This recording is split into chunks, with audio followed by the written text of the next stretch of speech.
Исконскиот македонски стремеж за зачувување на територијалниот интегритет како и одбраната на сите национални и државни интереси од сите странски или домашни структури кои работат против македонскиот народ и држава, во Прилеп го иницираа формирањето на Македонското патриотско здружение Перетошев.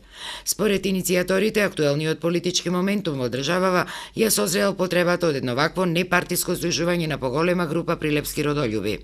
Се решивме да го направиме ова здружение се со цел да разбудиме свест кај македонците дека треба да се разбудат и дека оваа Македонија е наша и дека треба да остане наша, ни да се дели, ни да се федерализира.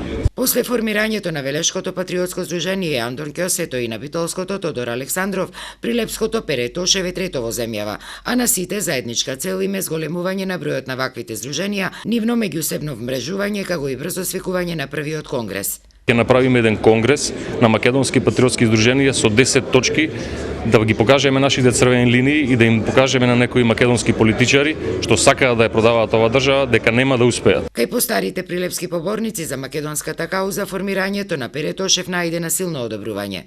Ова многу порано требаше да биде, пред да не сгаза албанците, пред да не сгази Заев. Другите од ДДС не напаѓам, Заев го напаѓам. Јас имам струмичко појдено, знам кој е Заев. И знам и родителите негови. Дедо му го знам. Дедо му беше грчки џандар. А татко му на Заев долго време беше на служба на бугарската армија. Ова контраобуштајна служба. Македонското патриотско здружение Перетошев синоќа имаше и првата трибина на тема Македонија на македонците, а беше прикажан и документарниот филм за патриотот кој бил совеста на македонската револуционерна организација Перетошев, чие име го носи и здружението.